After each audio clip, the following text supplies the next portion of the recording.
Avant de plonger dans cette histoire incroyable, pensez à vous abonner à la chaîne et à activer la cloche.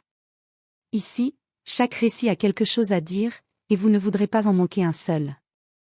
Le soleil déclinait lentement sur la petite ville de Willowbrook, peignant les rues d'une lumière dorée. Jasmine Carter, une écolière de 12 ans, marchait tranquillement sur le trottoir, son sac d'école pendu sur l'épaule. Elle venait de terminer sa journée à Willowbrook Middle School, et ses pensées étaient occupées par son projet de science et le dîner que sa mère avait préparé. Soudain, 2 voitures de police freinèrent brusquement devant elle. Les portes s'ouvrirent, et Officer Blake et Officer Mitchell, 2 hommes blancs au regard dur, s'avancèrent vers Jasmine. « Hey, gamine! Arrête-toi » ordonna Blake d'une voix autoritaire. Jasmine s'immobilisa, surprise et effrayée. « Oui, monsieur » balbutia-t-elle, serrant son sac contre elle. « On a entendu dire que quelqu'un a volé dans le magasin d'en face. Tu traînes seule par ici, donc ?» Mitchell la coupa avec un ricanement, comme si la culpabilité était déjà évidente. Jasmine secoua la tête. « Je n'ai rien fait. Je rentre juste chez moi. » Mais les policiers ne l'écoutaient pas. Ils fouillèrent son sac devant d'autres enfants qui revenaient de l'école, éclatant de rire et de remarques humiliantes. « Qu'est-ce que tu caches là-dedans, petite criminelle ?» se moqua Blake, tandis que Mitchell prenait un ton sarcastique. « Tu devrais apprendre à te tenir, sinon tu finiras en prison avant tes 13 ans. » Les larmes montèrent aux yeux de Jasmine, mais elle ne pleura pas. Elle tenait bon, refusant de donner le spectacle que Blake et Mitchell semblaient attendre. Une voisine, témoin de la scène, sortit son téléphone et commença à filmer. Ignorant complètement la fillette, Blake et Mitchell continuaient leur humiliation, inconscients que Jasmine n'était pas une simple écolière. Son père, David Carter, était le gouverneur de l'État, un homme respecté et puissant, connu pour sa droiture et son engagement envers la justice. Il ne se doutait pas qu'en humiliant Jasmine, il provoquait une tempête qu'aucun d'eux n'aurait pu imaginer. Et Jasmine, malgré la peur et la honte, sentait déjà une détermination grandir en elle. Elle savait que cette injustice, bien que douloureuse, ne resterait pas impunie. Jasmine sentait son cœur battre à tout rompre alors qu'Officer Blake et Officer Mitchell la maintenaient contre le mur du trottoir, fouillant son sac avec une brutalité inattendue. Les passants s'étaient arrêtés, certains choqués, d'autres silencieusement en colère.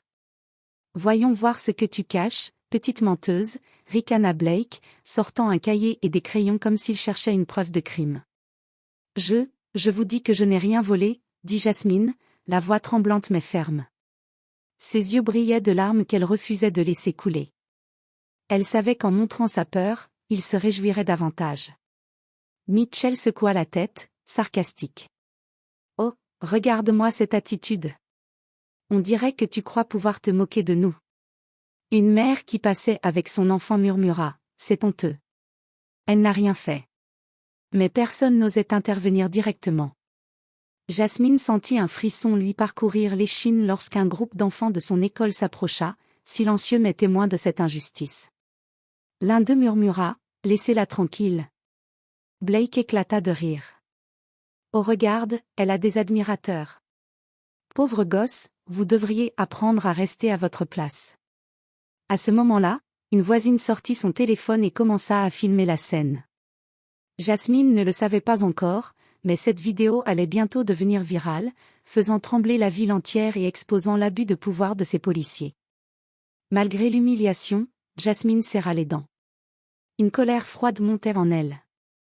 Elle savait que ce qu'il faisait était injuste et que la vérité finirait par éclater. Elle se répétait mentalement, « Reste forte, papa saura quoi faire. » Après ce qui sembla une éternité, les policiers finirent par lâcher Jasmine, sans excuse ni remords. Tremblante, elle prit le chemin du retour, les larmes aux yeux mais le regard déterminé. Chaque pas la rapprochait de chez elle, là où sa mère l'attendait, et surtout de la protection silencieuse mais puissante de son père, gouverneur David Carter. Jasmine franchit enfin la porte de sa maison, les épaules voûtées et le cœur lourd. Linda Carter, sa mère, sentit immédiatement que quelque chose n'allait pas.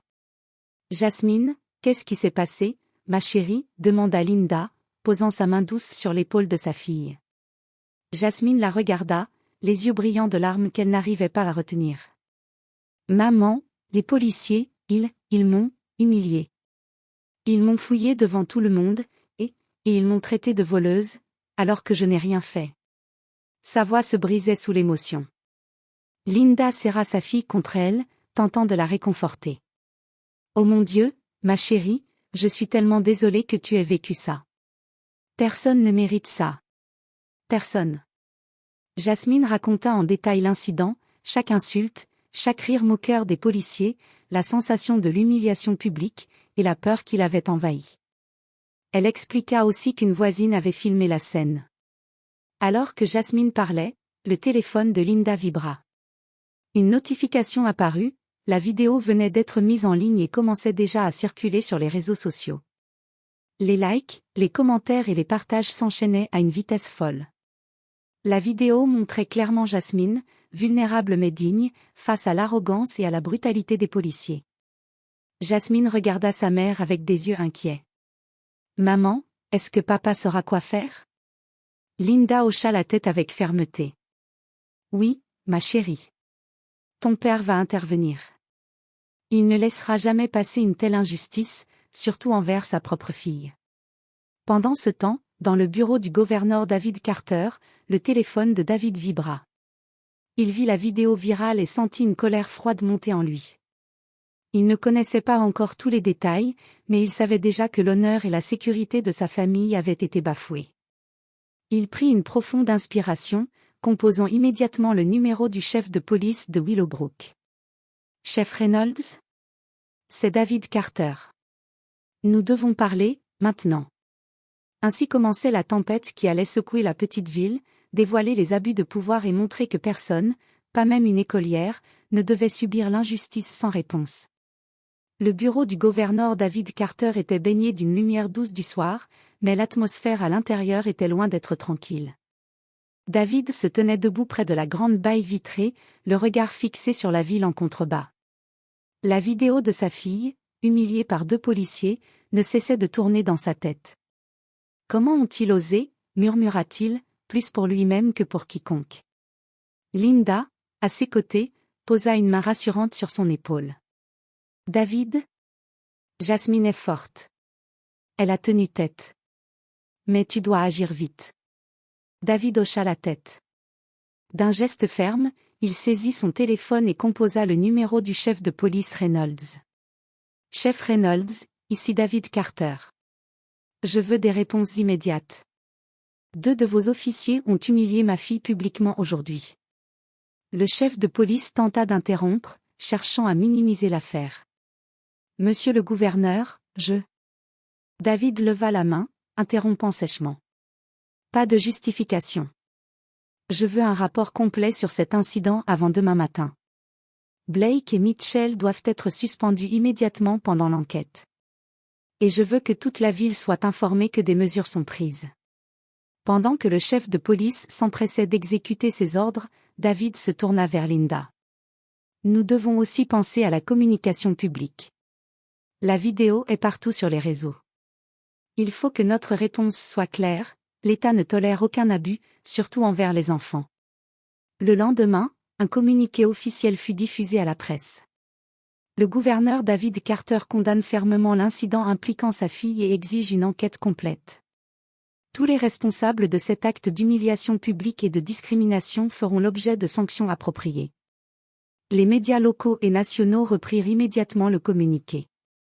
Des articles, des vidéos et des débats télévisés commencèrent à circuler.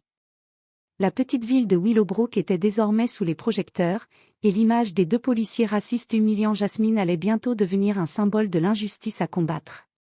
Chez lui, David regarda sa fille, qui terminait ses devoirs dans le salon. « Jasmine, je te promets que justice sera faite. Personne ne touche à ma famille impunément. » Jasmine sourit faiblement, sentant une vague de sécurité et de force l'envahir. Pour la première fois depuis l'incident, elle crut que cette humiliation pourrait se transformer en victoire, et que la vérité allait éclater. Le lendemain de la diffusion du communiqué du gouverneur, la petite ville de Willowbrook se réveilla sous une atmosphère électrique. La vidéo de Jasmine Carter, humiliée par les policiers Blake et Mitchell, circulait partout, réseaux sociaux, chaînes de télévision locales et nationales, blog d'opinion.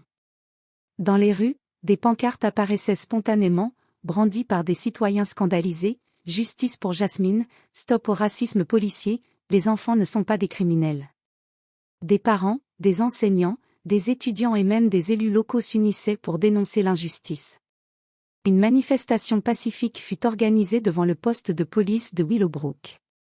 Jasmine, bien que jeune et effrayée par l'attention, accompagna ses parents.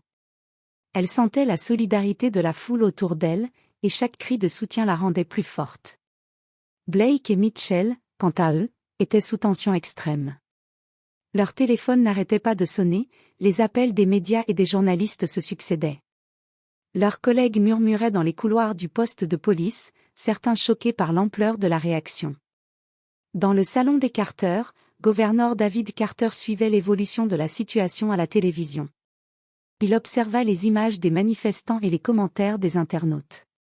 La pression publique était énorme, mais il gardait son calme.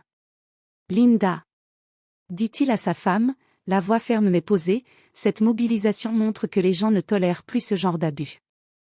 Nous devons nous assurer que cette énergie ne s'éteigne pas avant que justice soit faite. Linda acquiesça. Jasmine a déjà montré tant de courage. La ville entière semble le reconnaître. La vidéo avait également un effet inattendu, d'autres victimes d'abus policiers commencèrent à partager leurs expériences, révélant un problème systémique au sein du département de Willowbrook. Le scandale grandissait de jour en jour, et les policiers responsables savaient que leur carrière était désormais en jeu. Jasmine, malgré ses 12 ans, comprit que l'humiliation qu'elle avait subie avait éveillé une réaction collective puissante. Et au fond d'elle, une détermination tranquille grandissait. Elle ne voulait pas seulement que justice soit faite pour elle, mais pour tous ceux qui avaient été réduits au silence. Quelques jours après l'incident, officer Blake et officer Mitchell furent convoqués au poste pour une réunion officielle. La vidéo virale et la pression du gouverneur avaient mis leur carrière en danger, et ils savaient qu'ils devaient agir. Ils décidèrent d'organiser une conférence de presse maladroite devant le poste de police, espérant calmer les critiques. Blake prit la parole en premier. Nous tenons à présenter nos excuses à Jasmine Carter, et à sa famille, pour ce qui s'est passé. Mitchell, nerveux et rouge de honte, ajouta: Oui, nous n'aurions jamais dû humilier la jeune fille. Mais Jasmine, entourée de ses parents et d'un petit groupe de soutien, secoua la tête. Sa mère, Linda Carter, prit sa main et murmura: Jasmine, tu peux parler si tu veux. D'un ton ferme mais calme, Jasmine s'avança. Vos excuses ne suffisent pas. Ce que vous avez fait n'était pas juste, et ce n'est pas seulement contre moi, c'est contre tous ceux qui subissent ce genre d'humiliation. Vous ne pouvez pas réparer ça avec des mots, vous devez changer vos actions. Un silence pesant tomba sur l'assemblée. Les caméras capturaient chaque mot, chaque regard. Les policiers baissèrent la tête, incapables de répondre. Leur tentative de minimiser la situation avait échoué devant la dignité tranquille d'une enfant de 12 ans. David Carter s'avança alors et fixa les deux hommes. Vos excuses publiques sont bienvenues, mais elles ne remplacent pas la responsabilité. Vous serez suspendu et ferez face à une enquête complète. Et je vous assure que votre comportement ne restera pas impuni. La foule et les journalistes applaudirent silencieusement Jasmine et sa famille. L'incident avait transformé une humiliation en un symbole de courage et de justice. Jasmine sentit une force nouvelle en elle. Elle comprit que, même jeune, sa voix avait le pouvoir de révéler l'injustice et de mobiliser les autres pour la combattre. À Willowbrook Middle School, la nouvelle de l'humiliation de Jasmine s'était répandue rapidement. Les enseignants, touchés par son courage, décidèrent d'organiser un rassemblement pour la soutenir. Dans le gymnase décoré de banderoles colorées portant des messages comme « Justice et respect pour tout »,« Courage et dignité », élèves et professeurs se rassemblèrent pour exprimer leur solidarité. « Jasmine, tu nous montres que l'on peut rester fort même face à l'injustice », déclara Mrs. Thompson, sa professeure principale, la voix tremblante d'émotion. « Ton attitude nous inspire tous. » Jasmine, un peu intimidée par toute l'attention mais touchée, prit la parole devant ses camarades. « Merci. Je ne voulais pas que ça arrive, mais si mon expérience peut aider quelqu'un d'autre à ne pas se sentir impuissant, alors c'est important de parler. Les enfants applaudissaient avec enthousiasme, certains essuyant discrètement des larmes d'émotion. Des vidéos et des photos de la cérémonie furent partagées en ligne, amplifiant encore la portée du soutien à Jasmine. Dans les jours qui suivirent, la communauté de Willowbrook se mobilisa de manière encore plus large. Des commerçants locaux affichaient des messages de soutien dans leurs vitrines. Des groupes citoyens organisèrent des ateliers sur le respect, la diversité et la lutte contre le racisme. Les réseaux sociaux regorgeaient de messages de solidarité, et Jasmine commençait à être vue non seulement comme une victime, mais comme un symbole de courage et de résilience. À la maison, gouverneur David Carter observait la mobilisation avec fierté et gratitude. « Regarde, Linda », dit-il, en désignant les notifications sur son téléphone. « Ta fille montre à tout le monde que même face à la peur et à l'humiliation, on peut se lever et être fort. » Linda sourit et serra Jasmine contre elle. « C'est vrai, chérie. Tu as transformé quelque chose de douloureux en force. Ta voix compte, et les gens l'écoutent. » Jasmine, en sentant l'amour de sa famille et le soutien de sa communauté, comprit que cette épreuve la rendait plus forte. Elle savait désormais que l'injustice ne pouvait pas rester silencieuse, et que même un enfant pouvait inspirer un changement réel.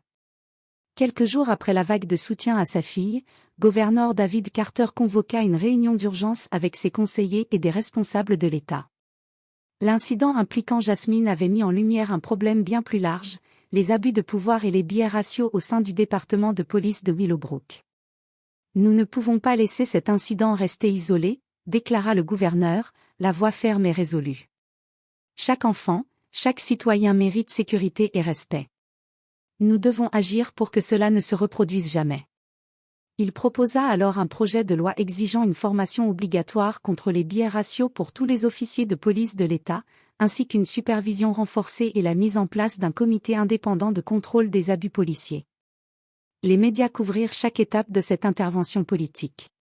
David Carter prononça un discours émouvant dans la capitale de l'État. « Aujourd'hui, ma fille a été humiliée injustement. Mais ce n'est pas seulement une affaire familiale, c'est une affaire de principe. Aucun enfant, aucune personne ne doit subir la peur ou l'humiliation à cause de la couleur de sa peau. Nous allons réformer notre système, et ceux qui abusent de leur autorité seront tenus responsables. » À l'école de Jasmine, ses camarades et enseignants suivirent le discours en direct, applaudissant chaque mot. Jasmine, assise à côté de sa mère, sentit une immense fierté. Son père ne se contentait pas de protéger sa famille, il utilisait cette injustice pour transformer l'État et faire entendre la voix de ceux qui sont souvent réduits au silence. Dans les jours suivants, le projet de loi gagna du soutien parmi les législateurs et la population. La mobilisation citoyenne continua de croître, rendant l'État de Willowbrook exemplaire en matière de lutte contre les abus policiers et de promotion de l'égalité. Blake et Mitchell, quant à eux, voyaient leur carrière glisser entre leurs doigts. Le gouverneur ne se contenterait pas de mesures symboliques, la justice, pour Jasmine et pour tous, serait réelle et sévère. Jasmine, malgré son jeune âge, comprit que l'injustice qui l'avait touchée devenait un moteur de changement.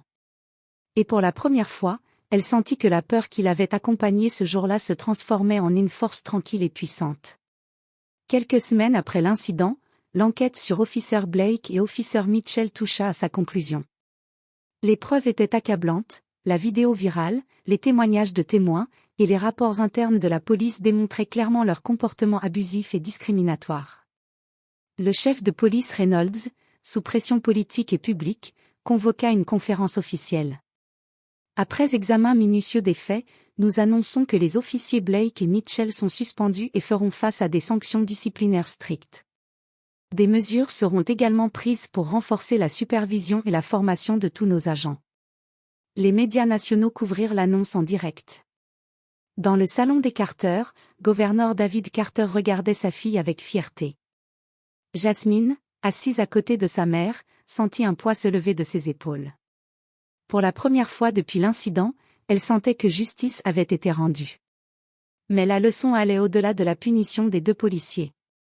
Le département de police lança immédiatement des sessions de formation obligatoires sur les biais raciaux et le respect des citoyens, tandis qu'un comité indépendant fut mis en place pour surveiller les abus de pouvoir. L'État de Willowbrook devenait ainsi un modèle en matière de justice et d'équité. Blake et Mitchell, humiliés publiquement et confrontés aux conséquences légales et professionnelles de leurs actes, comprirent trop tard que leur arrogance et leur racisme ne resteraient pas impunis. Jasmine, quant à elle, reçut de nombreux messages de soutien et de reconnaissance de la part de citoyens et d'élèves d'autres écoles. Elle comprit que sa dignité, son calme et son courage avaient inspiré non seulement sa communauté, mais également l'État entier. Le gouverneur posa une main sur son épaule. « Tu as montré au monde entier que même une seule voix peut provoquer un changement. Je suis fier de toi, Jasmine. » Jasmine sourit, les yeux brillants de gratitude et de détermination. L'injustice avait été combattue, et elle savait désormais que, même jeune, elle pouvait contribuer à transformer la société autour d'elle. Quelques semaines après que la justice eut été rendue, Willowbrook organisait une cérémonie publique en l'honneur de Jasmine Carter. Le gymnase de l'école était décoré de banderoles colorées, courage et dignité, justice pour tous, et héros de Willowbrook. Les parents, enseignants, camarades et citoyens de toute la ville étaient présents. Le maire prit la parole. « Aujourd'hui, nous célébrons une jeune fille qui a fait preuve d'un courage exceptionnel. Jasmine Carter a affronté l'injustice avec dignité et a montré que même les plus jeunes peuvent inspirer le changement. » Jasmine, assise sur la scène aux côtés de ses parents, sentit son cœur battre fort. Les applaudissements résonnaient dans le gymnase, et elle vit des visages souriants et admiratifs partout autour d'elle. Mrs. Thompson, sa professeure, s'approcha et dit « Tu as transformé quelque chose de douloureux en un exemple de force et d'intégrité. Nous sommes tous fiers de toi. » Des élèves portaient des pancartes et lisaient des messages qu'ils avaient écrits eux-mêmes. « Merci d'avoir montré que rester digne face à l'injustice est possible. Ton courage nous inspire à ne jamais rester silencieux. » La vidéo de la cérémonie fut partagée en ligne et reprise par les médias. Jasmine, malgré son jeune âge, devint un symbole de résilience et de justice pour la communauté et au-delà. À la maison, gouverneur David Carter observa sa fille avec une fierté immense. « Tu as changé beaucoup de choses, Jasmine. Grâce à toi, la ville et même l'État voient que la voix de chacun compte, peu importe l'âge ou la taille. » Jasmine sourit timidement, sentant qu'un poids invisible s'était transformé en force. Elle comprit que sa dignité et sa détermination avaient non seulement restauré son honneur, mais aussi inspiré tout un mouvement pour le respect et l'égalité. La jeune écolière de Willowbrook n'était plus seulement une victime, elle était devenue une source d'inspiration, un exemple vivant de courage face à l'injustice. Quelques jours après la cérémonie, la maison des Carter était remplie d'une atmosphère paisible et chaleureuse. Jasmine jouait avec ses devoirs et ses dessins, tandis que ses parents, David et Linda, discutaient dans le salon des derniers événements. « Tout cela !» murmura Linda, « c'est incroyable ce que Jasmine a accompli à seulement 12 ans. » David hocha la tête en souriant. « Elle a montré à la ville, à l'État et au monde entier que même les enfants ont une voix qui peut provoquer le changement. Mais au-delà de cela, elle nous a rappelé l'importance de rester soudés et de défendre ce qui est juste. » Jasmine s'approcha et prit la main de son père. « Papa, je suis heureuse que tout soit terminé. Mais je veux continuer à aider les autres, pour qu'aucun enfant ne vive ce que j'ai vécu. » David la regarda avec fierté. « Et nous serons toujours à tes côtés pour cela. La justice ne s'arrête jamais, Jasmine. Tu es le début d'un mouvement. » Dans la ville, Willowbrook continuait de ressentir les effets de l'affaire. Les citoyens étaient plus vigilants, la police était sous contrôle et de nouveaux programmes éducatifs sur le respect et la diversité étaient mis en place dans toutes les écoles. Jasmine avait transformé une expérience douloureuse en une véritable leçon de courage et d'intégrité. Alors que le soleil se couchait derrière les collines de Willowbrook, la famille Carter se rassembla sur le porche, contemplant la ville qui brillait sous les derniers rayons dorés. Jasmine sentit la sécurité et la force qui émanaient de ses parents et de sa communauté. Elle comprit alors que, peu importe l'injustice ou la peur, la solidarité, le courage et la dignité étaient des armes puissantes. Et en restant unis, sa famille et sa communauté pouvaient transformer même les moments les plus sombres en lumière. Ainsi se termina l'histoire de Jasmine Carter, une écolière qui avait affronté l'humiliation avec force, inspiré sa ville et rappelé à tous que la justice et le respect sont des droits universels, dignes de protection et de courage, à tout âge.